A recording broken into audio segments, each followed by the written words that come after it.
Provérbios capítulo 30, versículos 7 e 9. Posso ler? Duas coisas te pedi, mas não mas negue antes que morra. Afasta de mim a vaidade e a palavra mentirosa. Não me des nem a pobreza, nem a riqueza. Mantém-me do pão da minha porção de costume, para que, porventura, estando farto, não te negue e venha dizer: quem é o Senhor?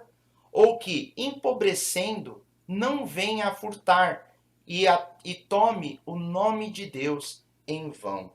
Amém, queridos? Esse é um provérbio dentro da lista, né, dos provérbios, que Salomão é o maior autor dos provérbios, e na realidade o livro de provérbios em si, apesar de ter sido Salomão que escreveu quase tudo nele, teve algumas colaborações, e o provérbio número 30, ele começa aqui no versículo 1, você pode olhar aí, ele começa com palavras de Agur, filho de Jaque, o Mazaíta, que proferiu este homem a Itiel e a Ucal. Então ele começa falando para nós que o provérbio número 30 são palavras de um homem chamado Agur, filho de Jaque, deveria ser alguém importante. A referência, né, pelo menos o pai dele, Jaque, com certeza era uma pessoa conhecida, era uma pessoa importante, e esse homem escreve esse provérbio. E é uma sequência de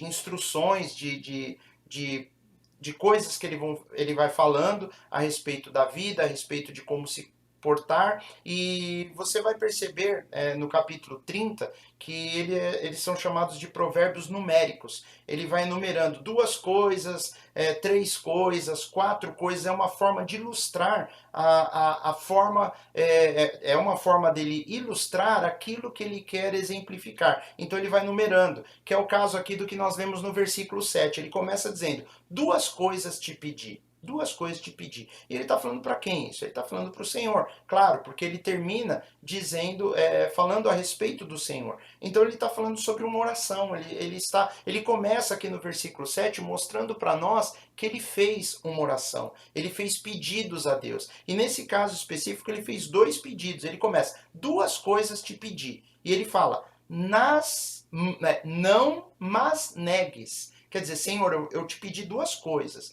mas por favor não me negue antes que eu morra. Então ele começa dizendo isso: antes de eu morrer, eu quero que o Senhor me atenda esses dois pedidos. E o que significa esse período de tempo antes de morrer? Antes de morrer significa por toda a minha vida, por toda essa minha vida, porque a morte, para o crente, para aquele que crê em Deus, para o cristão, a morte, ela é um portão. É um portão que nós atravessamos, é um portão dessa primeira vida, que é uma vida limitada, é uma vida onde nós somos imperfeitos, é uma vida onde nós temos que conversar com Deus pela fé, nós temos que crer que Deus está lá, mas depois que nós ultrapassarmos esse portão, nós estaremos num lugar onde a eternidade habita, onde a perfeição em nós habitará, onde nós seremos como Deus, onde a Bíblia diz que nós teremos a mente de Cristo, onde ali não haverá choro, não haverá ranger de dentes, ali nós seremos eternos, haverá uma alegria. Então, esse homem, ele está dizendo: Senhor, eu te pedi duas coisas, mas não me negues antes que eu morra. Quer dizer, nessa vida, todos os dias desta minha vida, ele quer viver essa vida dessa forma. E quais são os pedidos que ele fala? Ele fala: afasta de mim a vaidade e a palavra mentirosa. Esse é um pedido.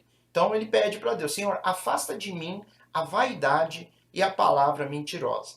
Num primeiro momento, pode ser que algumas pessoas leiam isso e entendam talvez que quem escreveu, Agur, ele está se referindo a alguém, uma pessoa vaidosa que venha causar dano para ele, ou a palavra mentirosa que alguém venha proferir contra ele. Nós podemos até entender que seria uma forma de proteção que ele está pedindo.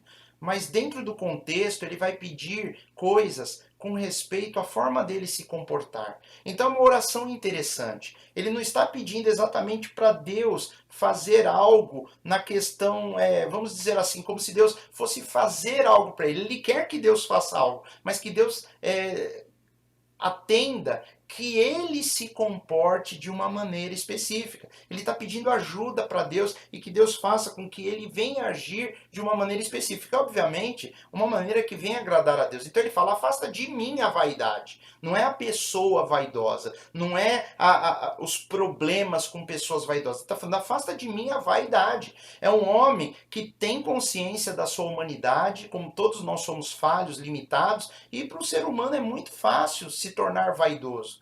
Basta nós nos destacarmos naquilo que nós fazemos, basta nós alcançarmos uma posição, às vezes, que muitas pessoas não conseguem alcançar, basta, enfim, às vezes por coisas muito menores a pessoa se torna vaidosa. Né? A vaidade, na questão do que a Bíblia diz, a vaidade ela é aquilo que é desnecessário, aquilo que não serve para nada, é vão. Então às vezes a pessoa se ensoberbece, a vaidade ela ensoberbece a pessoa, ela deixa a pessoa orgulhosa, ela deixa a pessoa bem, enfim, muito cheia de si própria, né? A vaidade faz com que a pessoa, é como dizem, tem o rei na barriga, né? E se nós não tomarmos cuidado, nós ficamos vaidosos. Muitas vezes uma posição de vaidade, ela acontece às vezes por um, sei lá, qualquer pequenas coisas que nós alcançamos, que nós conseguimos, e às vezes em um momento de mais lucidez nós conseguimos nos impor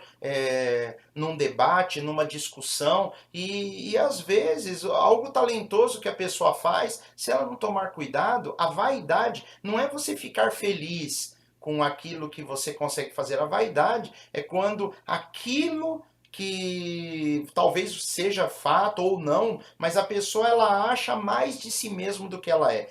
A vaidade é um pouco misturada com orgulho e faz a pessoa se achar plena, que ela não dependa de ninguém, ela se orgulha de si própria a tal ponto a desmerecer os outros. Né? E é interessante ele pedir, primeira coisa, Senhor, eu não quero, antes de morrer, né, nessa vida toda, eu quero que o Senhor afaste de mim a vaidade, que eu não seja vaidoso, que nada nesse mundo venha roubar a minha simplicidade, venha roubar a minha paz de espírito na forma que eu possa me relacionar bem com as pessoas. Porque a vaidade acaba levantando muros, acaba levantando barreiras entre nós e as pessoas. Mas ele não para por aí. Ele fala, afasta de mim, esse é o primeiro pedido, a vaidade e a palavra mentirosa. E essa palavra mentirosa nós podemos entender em primeiro lugar que ele não quer ser um homem de palavras mentirosas. Ele não quer ser levado por palavra mentirosa. Às vezes a palavra mentirosa pode ser um elogio, às vezes a palavra mentirosa pode ser um engano. E a preocupação dele é o seguinte, ele entende que se ele se deixar levar pela vaidade, se a vaidade alcançar o seu coração, ou a palavra mentirosa, ele vai acabar se afastando de Deus. Ele vai acabar perdendo aquilo que ele tem o melhor de Deus para a vida dele. Ele vai perder oportunidades boas de ajudar pessoas na vida dele. Ele vai compreender que ele vai entrar em um lugar, ele vai seguir um caminho na sua vida que vai ser ruim. Ele tem essa consciência. Então, enquanto ele está cheio da presença de Deus, ele ora dessa forma. Senhor, que o Senhor afaste de mim a vaidade e a palavra mentirosa. Eu não quero que essas coisas me contagiem. Eu não quero ser contaminado por essas coisas. Eu não quero ser tomado pela vaidade, pela palavra mentirosa. Eu quero ser um homem simples. Eu quero ser um homem humilde. Eu quero ser um homem onde há verdade, onde há o bem no coração. É isso que ele está pedindo. Esse é o primeiro pedido. Mas ele falou, Senhor, ele começa dizendo, duas coisas te pedi. Duas coisas pedi ao Senhor. Depois da palavra mentirosa, ele diz, não me des nem a pobreza, nem a riqueza.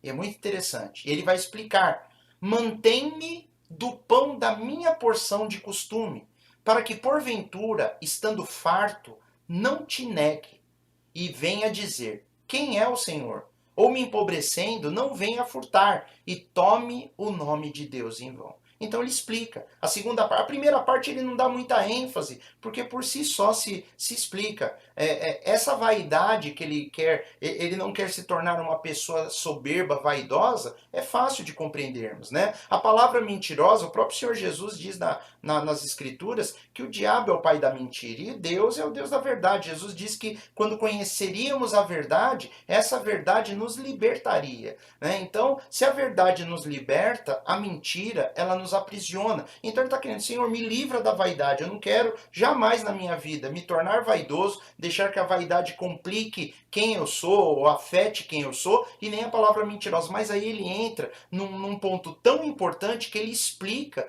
por mais de um versículo. Ele vai além desse versículo que ele fala isso. Ele fala, não me des nem a pobreza e nem a riqueza. Ele está pedindo uma questão de equilíbrio nas posses materiais. Isso é muito importante, porque se nós não tomarmos muito cuidado, existe uma onda que busca a riqueza. E eu digo isso, eu não estou nem falando do mundo, porque Jesus falou, o mundo busca essas coisas. Mas a igreja em si, ela vive atrás de uma riqueza além, às vezes, do que ela precisa. Além, às vezes, do que ela tem até condições de gerenciar, de cuidar, de tomar conta, né? Porque a riqueza é um negócio complicado. Se uma pessoa se torna rica do dia para a noite, a possibilidade dela perder tudo, do mesmo jeito que ela ganhou tudo, é muito grande. Nós vemos isso em pessoas que ganharam prêmios e do dia para a noite ela não sabe administrar, ela não tem o histórico de aprender a economizar, de fazer poupança. Então, às vezes é muito comum, o jovem arranja um emprego, começa a ganhar um pouquinho mais e ele entra aquela pessoa ela entra num ciclo de gastar tudo que vem à mão e ela não consegue pensar que um dia ela tem que prover para o futuro, que ela tem que guardar, ela não consegue, ela gasta tudo que tem. É muito comum isso, as pessoas começam a ganhar muito sem uma educação financeira, elas vão gastar tudo que ganham e nunca têm dinheiro, estão sempre endividadas, é complicado. Mas aqui é interessante que quando nós olhamos para essa palavra, nós vemos que ele está pedindo, ele não está pedindo para ser pobre, ele não está dizendo que ser rico é ruim, ele está falando assim, não me des nem a pobreza, porque ninguém quer passar necessidade, ninguém quer que tenha falta na sua casa, mas ele também não quer a riqueza. E a riqueza é o extremo, ele está falando de dois extremos. Senhor, a vida para mim, material, eu não preciso estar nem no extremo de riqueza e nem no extremo de pobreza. Para mim, o suficiente é o ideal, é o que ele está pedindo. Isso é muito interessante, porque muitas pessoas até buscam a Deus porque querem riquezas. Eu sei que muitos vão dizer, não, eu busco a Deus porque eu quero o suficiente. O suficiente, ok, mas tem gente que busca riqueza desesperadamente. E é meio que quase aquele programa antigo da televisão, topa tudo por dinheiro. A pessoa topa tudo por dinheiro, ela topa tudo e aí às vezes ela cai nas garras de pessoas inescrupulosas que vão usar até a palavra de Deus para tentar ludibriar, enganar e fazer alguma coisa. Né? Tiago diz isso, ele fala que atrás do enriquecimento muitas pessoas caem em laço, em concupiscência e se desviam de Deus. Né? Aqui eu não estou defendendo, queridos, que nós não devemos ter as coisas, que nós não, mas eu estou destacando na oração de um homem sábio que inspirado pelo Espírito Santo, porque isso veio a fazer parte da palavra de Deus, ele está pedindo para Deus, Senhor, não me dê nem a pobreza, porque pobreza não é bom, e nem a riqueza, como se também riqueza no mesmo patamar não é bom. E ele vai explicar o porquê, porque ele sabe que isso vai causar problema com muita gente. Muitas pessoas vão ouvir isso e vão torcer o nariz, muitas pessoas vão ler isso e vão falar, não gosto dessa passagem, essa passagem não é para mim. Né? Ele fala, mantém-me do pão da minha porção de costume. Ele tem uma consciência. Senhor, o que eu preciso? Ele falou, pão da minha porção de costume. Ele está acostumado a se manter com algo. Ele tem uma cota que ele está acostumado a se manter. Né? Ele tem algo, as contas dele, o consumo dele e o que ele ganha, o que vem nas mãos dele, já segue um padrão. Ele está pedindo só isso para Deus, Senhor, me mantém-me do pão da minha porção de costume. O que eu estou acostumado, o suficiente para eu viver bem. Ele não está pedindo para viver mal, né? Ele não está pedindo para viver de uma maneira luxuosa. Ele só quer o costume. Né? Como Jesus ensina, né? Nós vemos, por exemplo, lá em Mateus, eu não separei aqui a passagem, mas na oração que Jesus ensinou. Uma vez os discípulos chegaram para Jesus e pediram para ele ensinar a orar. Ele falou, quando vocês forem orar, orem dessa forma. E ele começa, Pai nosso, que estais nos céus. Ele começa chamando Deus de Pai, algo que não era costume na época, ninguém chamava Deus de pai. Deus era o Senhor, Adonai, e eles nunca olhavam para Deus como um pai. Então Jesus começa já mostrando algo muito mais profundo. Pai nosso, o Pai cuida, que estás nos céus, santificado seja o teu nome.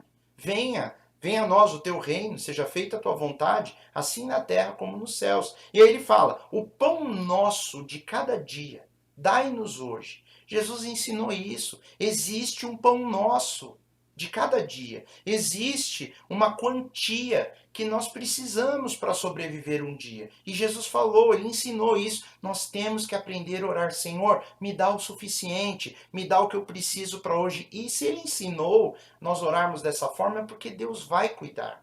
Nesse tempo que nós estamos passando agora, eu sei que muitas pessoas estão preocupadas, com razão, é preocupante o quadro geral da sociedade, a economia ela vai sofrer, já está sofrendo, mas vai sofrer muito porque os dias estão passando e a economia está praticamente parada, o consumo, por um lado, aumentou bastante na questão de medicamentos e alimentos, mas por outro lado, o resto do comércio parou e os serviços pararam e é complicado. E muitas vezes nós tememos pelo nosso futuro e Jesus ensinou nós orarmos. Senhor, o pão nosso de cada dia, dai-nos hoje. Senhor não, né? Pai nosso, é o nosso Pai. Jesus falou, qual é o pai que sabe que o filho precisa de um pão e vai lhe dar uma pedra, o filho precisa de peixe, ele vai dar uma serpente? Ele fala, não, se vós que sois maus,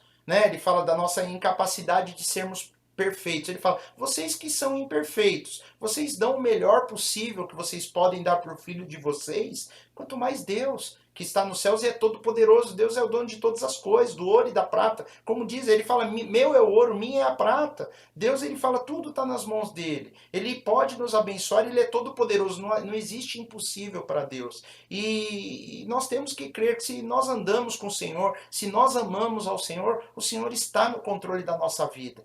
Nós podemos passar até algumas aflições, nós podemos ficar angustiados. Vai ter momentos, meu querido, minha querida, que pode ser que você até chore, mas o Senhor está no controle. Jesus, com todas as pessoas que ele encontrou, ele sempre sustentou, ele sempre estendeu a mão, ele sempre atendeu o clamor, ele sempre atendeu o chamado. Jesus, ele se compadece do necessitado, é o que a Bíblia diz. E Deus aqui nessa palavra, o homem aqui que escreve, ele fala, Senhor, mantém-me do pão da minha porção de costume. Então ele está pedindo, Senhor, eu não quero me tornar altivo, soberbo, vaidoso, eu não quero viver uma vida envolvida em mentiras, nem da minha parte, nem de ninguém, eu não quero que essas coisas me alcancem. E o segundo pedido é, eu não quero nem ser pobre e eu não quero nem ser rico.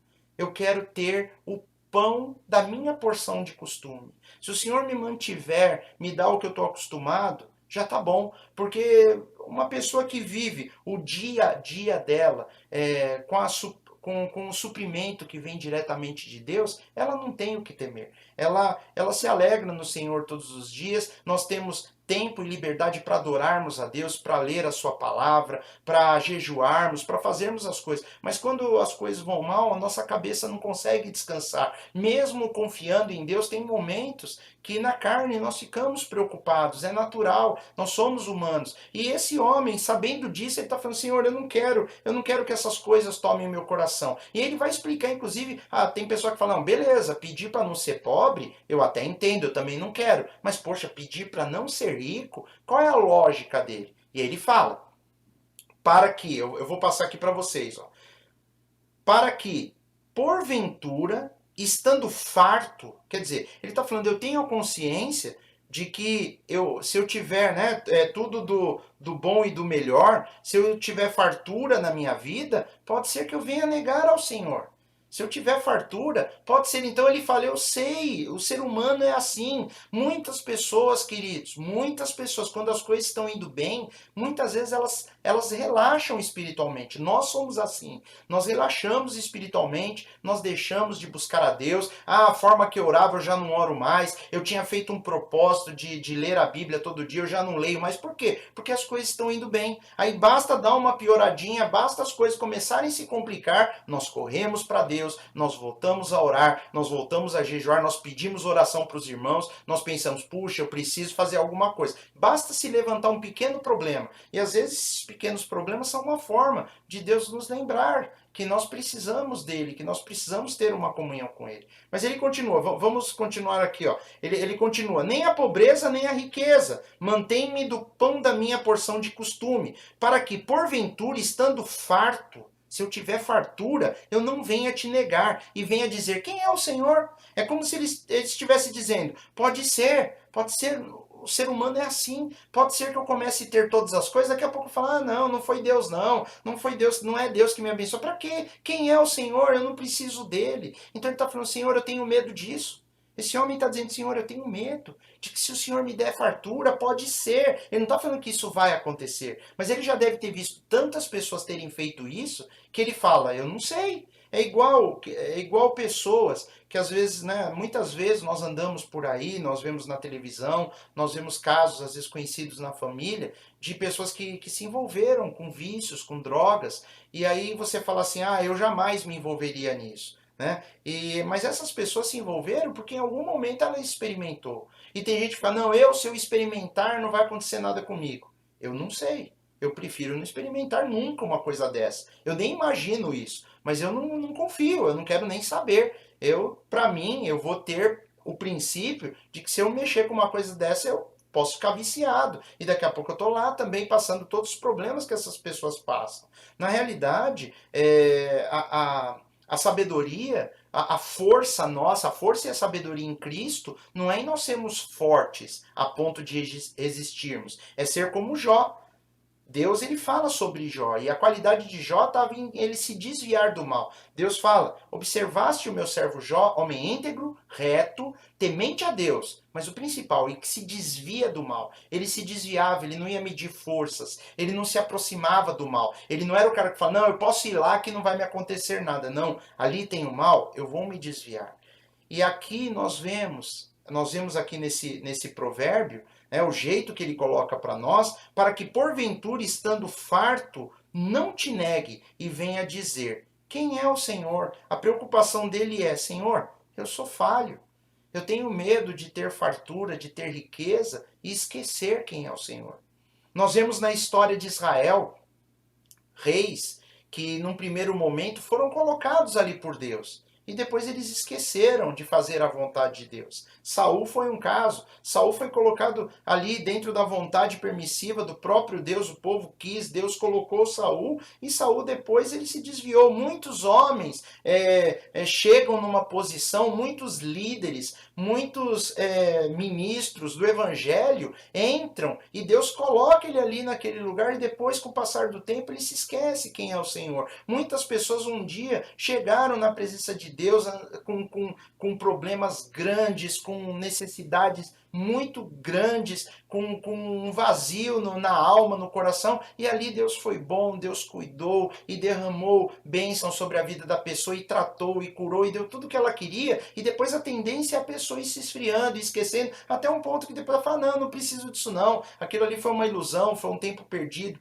Esse homem, ele deve ter visto muitas pessoas fazendo isso. O livro de Provérbios é um livro de sabedoria, é um livro de homens que observaram os fatos e com o que eles observavam, eles trouxeram isso para a vida deles. E eu e você, meu querido, nós temos que ter esse medo. Nós temos que ter esse medo de permitirmos que coisas entrem na nossa vida e roubem a nossa alegria com o Senhor, roubem a nossa, ao ponto talvez de nós chegarmos um dia, e negar a Deus e dizer, quem é o Senhor? Quem é esse Deus?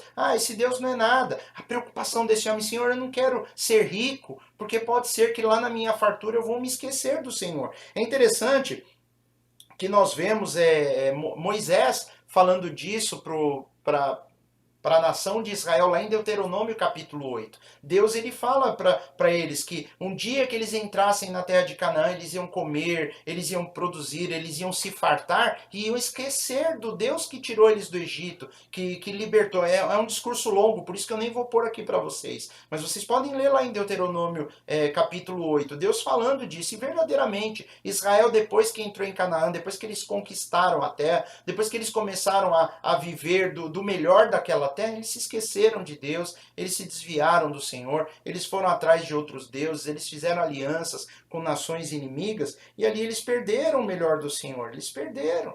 É complicado nós pensarmos que isso pode acontecer conosco. Por isso, né, tem até uma passagem bíblica que muitas pessoas, elas até confundem. Eu quero mostrar aqui para vocês uma passagem que está em Mateus capítulo 19. Olha só o que diz. Disse então Jesus aos seus discípulos: em verdade vos digo que é difícil entrar um rico no reino dos céus. Jesus não disse que é impossível. Jesus não disse que os ricos não entram no reino dos céus. Ele disse que é difícil. Por quê?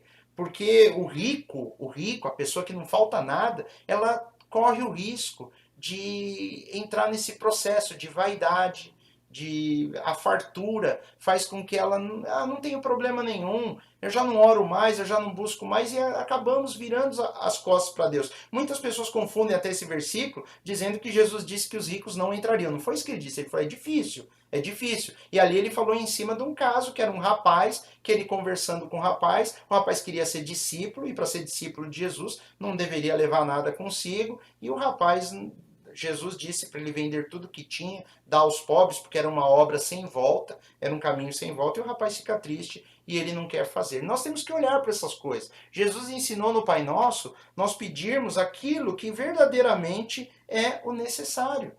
O necessário. Né? Tem até um desenho animado onde o urso lá canta que ele quer o necessário, somente o necessário, enfim, né? Ele canta lá, é uma musiquinha, né? E ele canta o necessário, somente o necessário, e ele fica nessa do necessário, somente o necessário, mas ali ele quer o mínimo, e ele não trabalha, ele não faz nada, ele só fica curtindo, é uma vida até de vadiagem, né? E não é isso que o homem está pedindo, ele está falando, Senhor, eu não quero só que o Senhor não deixe eu passar necessidade, porque mais para frente, inclusive, o versículo que nós não lemos no próximo, ele vai falar, pode ser que eu, passando necessidade, eu possa vir a roubar. E sendo rico demais, eu possa blasfemar do nome do Senhor. Né? Eu nem peguei esse versículo, eu poderia ter colocado também. Né? Ele fala aqui no versículo 9, ou que empobrecendo, não, eu não coloquei, eu não li ele inteiro, né? Ele falou que empobrecendo não venha a furtar e tome o nome de Deus em vão. É o que ele fala. Ainda eu corro risco ainda de, ficando pobre, ainda eu cair na questão do furto, roubar alguma coisa, porque, queridos, a pobreza é algo desesperador. Eu não estou justificando, mas ele sabe que o ser humano é falho, e ele fala, caramba, eu posso chegar até um ponto que eu vou furtar e isso vai ser ruim. Né? A Bíblia diz que os que furtam, deixem de furtar. A Bíblia diz que os que roubam não herdarão o reino dos céus. Ele está falando, Senhor, eu posso blasfemar o seu nome, eu posso fazer com que falem mal do Senhor. É um testemunho terrível, alguém que ama a Deus, que diz que ama a Deus e furta. Então ele está falando, Senhor, que o Senhor me livre dessas coisas. Eu não quero passar por essas coisas. Eu não quero, em hipótese alguma, que essas coisas me dominem. Eu não quero. Né? Paulo, ele fala também como lidar com as riquezas. Né? Muito interessante.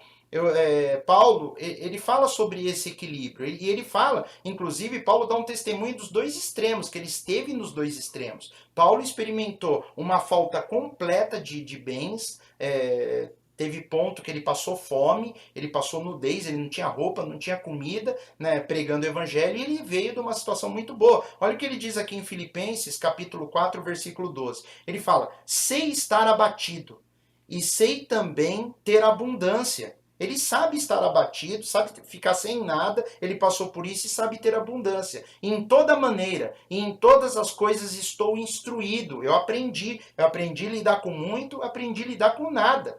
Tanto a ter fartura, como ter fome.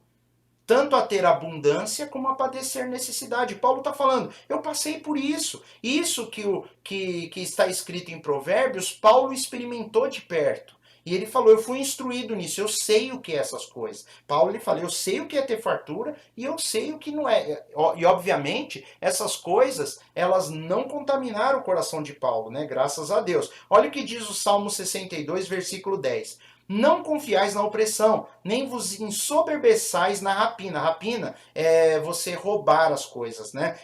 Tem gente que além de roubar ainda se fica vaidoso de ser um bom ladrão. Ah, eu sei aplicar golpe e tal, né? Ele tá falando para não fazer. É óbvio, lógico, né? Para quem ama a Deus é óbvio, mas é uma instrução bíblica. E ele fala: se as vossas riquezas aumentam, não ponhais nelas o coração. Ele está falando, então, é um conselho lá no Salmo 62. Se acontecer de você aumentar a riqueza, porque é natural, se você trabalha bem, se você é honesto, se você ora a Deus, você pede direção, você toma decisões sábias, a tendência de você crescer de maneira financeira, de maneira material, é grande. Se você se dedica a essas coisas e você faz com excelência e você coloca Deus na frente das coisas, seus negócios tendem a crescer. Deus ele abençoa, ele prospera aquele que age com sabedoria, que age. Mas ele está falando, cuidado, o problema é, se aumentar, não põe nela o seu coração. Não coloque nessas coisas o seu coração. Jesus fala, onde está o teu tesouro?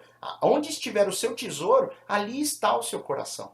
E a vida cristã, queridos, ela em todas as áreas, ela vai se basear naquilo que vivemos e meditamos na palavra de Deus. E sempre temos que encontrar o ponto de equilíbrio.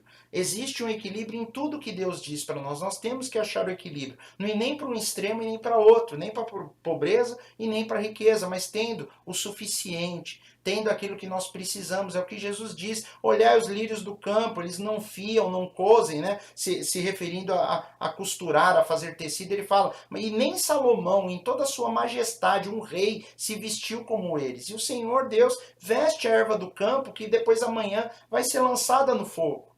Ele está falando, Deus teria que se preocupar com o lírio? Não, o lírio ali está no automático, a natureza funciona sozinha, mas é uma lei de Deus. Olha, ele fala os pardais, os passarinhos, que eles não precisam de Deus cuida deles, alimenta eles todo dia. Ele fala, quanto mais vós, nós somos a imagem e semelhança de Deus. Deus nos chamou para termos comunhão com ele vai cuidar de nós. Só que esse homem, esse sábio que coloca essa palavra aqui em Provérbios capítulo 30, ele diz o seguinte, Senhor, eu sei do que sou feito, eu sei do que pode acontecer comigo, então eu não quero, mantenha o pão da minha porção diária, eu não quero nem ser pobre, eu não quero nem ser rico, eu quero ter o suficiente para poder ter uma vida tranquila, uma vida boa. E é isso que nós precisamos buscar, queridos. Nós precisamos buscar no Senhor um ponto de equilíbrio, um ponto de segurança.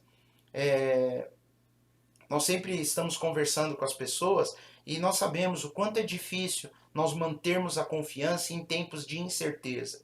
Né? Jesus disse que o mundo passaria por coisas terríveis perto dos últimos dias, perto do final dos tempos, do que ele chama de fim dos tempos, que é algo que antecede a vinda de Jesus. Ele fala que as coisas começariam a se complicar, seria terrível na terra, seriam tempos dificílimos, e na realidade o que nós estamos experimentando agora talvez possa ser um preâmbulo, né? Um princípio do que vem pela frente. Um princípio, mas ainda é algo pequeno. Mas isso já traz muita preocupação, é claro. Empregos pessoas estão perdendo seus empregos, empresas estão fechando suas portas, tem muita coisa acontecendo, a economia está entrando numa recessão e a nível mundial. É óbvio que nesse momento algumas empresas aproveitam e o seu ramo, a sua forma de trabalho, elas estão enriquecendo, né? Mas no geral está ficando difícil, as pessoas ficam preocupadas. E esse é o momento de nós orarmos, como Jesus falou, Pai nosso, que estás nos céus, santificado seja o teu nome. E pulando lá, o pão nosso de cada dia nos dá hoje. Nós vamos precisar. E é interessante, querido, eu sei que muitas vezes você já deve ter ouvido eu falar isso, mas Jesus ele não pede o pão nosso para o mês todo, o pão nosso para o mês de maio, o pão nosso, não, ele pede o pão nosso de cada dia, porque Deus ele sempre lida com seus filhos diariamente. O pai ele não vai lá e dá uma mesada para o filho e se esconde e não vê nunca mais. Não, ele está todo dia com o filho, ele está todo dia instruindo, ele está lá todo dia cuidando, ele está lá todo dia tratando diretamente com o filho. É isso que o pai faz. O pai cuida, Deus ele cuida. Então nós temos que aprender todos os dias, buscarmos a Deus em oração. Falar, Pai, Pai, meu Pai querido, Pai nosso de cada dia, ou Abba, papai. Nós podemos chamar Deus de Abba, como a Bíblia ensinava, é o diminutivo de pai. É um pai com carinho, com intimidade, papai. Hoje eu preciso também, né? Eu vou precisar hoje, eu vou precisar talvez amanhã, mas amanhã é uma outra conversa. O Senhor cuida de mim hoje, nós temos que aprender isso. Deus, ele deu o maná no deserto para a nação de Israel e ele dava todo dia. O sábado que eles tinham que descansar, Deus ele provia para 2 dias. Ele dava para o sábado, já para a sexta e para o sábado. Eles só iam ter que pegar de novo no domingo. Ele falou: se vocês pegarem mais nos dias normais, quer dizer, para fazer provisão, vai estragar, vai apodrecer. Deus ele quer que a gente venha depender dele todos os dias da nossa vida. E ele vai cuidar de você, meu irmão, minha irmã. Se você está passando por algo difícil, creia que o Senhor está no controle. Eu não sei como ele vai fazer. O Senhor levanta pessoas às vezes para abençoar nossas vidas. A maioria das vezes, Deus usa pessoas. Ele levanta, abre portas e ele faz do jeito dele. Nós nunca imaginamos por onde vem a provisão do Senhor. Às vezes, a provisão do Senhor vem por um caminho que você jamais imaginou. Às vezes Deus vai cuidar de você com a pessoa que talvez lá atrás você achou que era mais improvável de se preocupar ou de te estender a mão. É assim que Deus age. Deus age, inclusive quando nós estamos dormindo, né? Tem algumas mensagens aí que nós ouvimos já da palavra de Deus que fala que Deus ele trabalha no turno da noite. Aos seus ele dá enquanto dorme. Então, meu querido, põe a sua cabeça no travesseiro, agradeça a Deus o que Ele te deu hoje. E amanhã, né? Amanhã pela manhã você fala: Senhor, o pão nosso de cada dia, me dá hoje. Assim como Jesus orou. Eu quero, para terminar essa passagem com vocês aqui, essa palavra, né? Que eu tenho certeza que Deus está falando conosco nessa noite, né? Eu creio, eu pedi isso para Ele, e eu sei que Ele está falando inclusive com você. Eu queria ler essas passagens aqui, que estão lá no livro de Apocalipse. Leia lá comigo.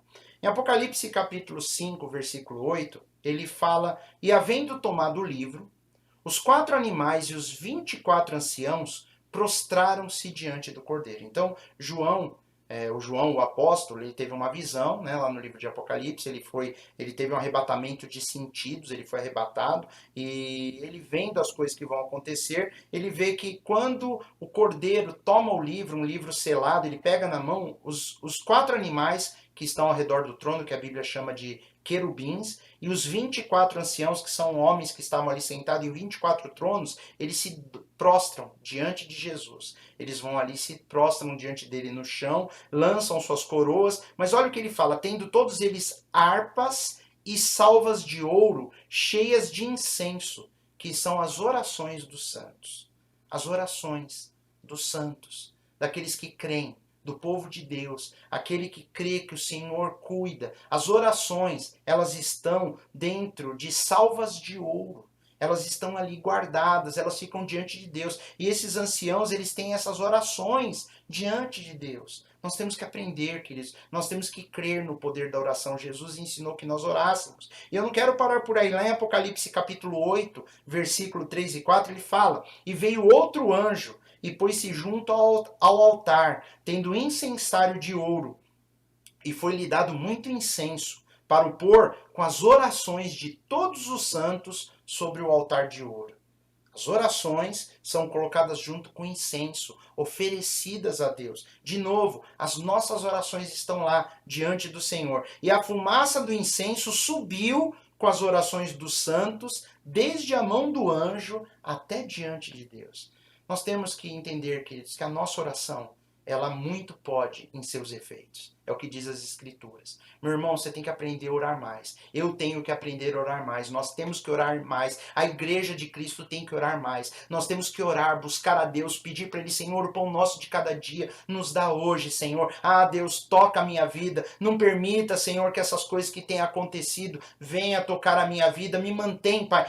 Como Ele pediu, não deixa a vaidade, as palavras mentirosas me tomarem. Você pode pedir: Senhor, não deixa a dúvida, não deixa o medo, não deixa a ansiedade tomar o meu coração, não deixa a angústia tomar o meu coração.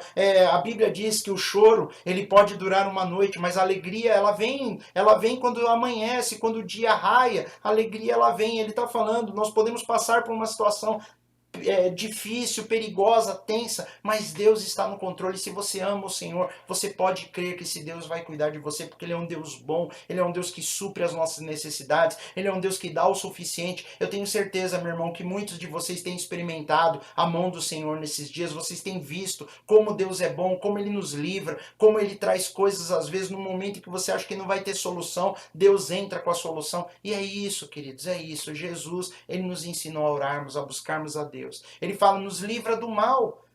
Mas livrai-nos do mal, livrai da vaidade, da boca mentirosa, das palavras mentirosas, do engano, do medo, enfim, queridos, nós temos que crer no nosso Deus. Amém? Porque Ele é um Deus bom e Ele cuida de nós. E era isso que eu queria compartilhar com vocês nessa noite. Vocês creem nessa palavra? Você crê no seu coração que Deus Ele te ama e Ele cuida de você? Amém?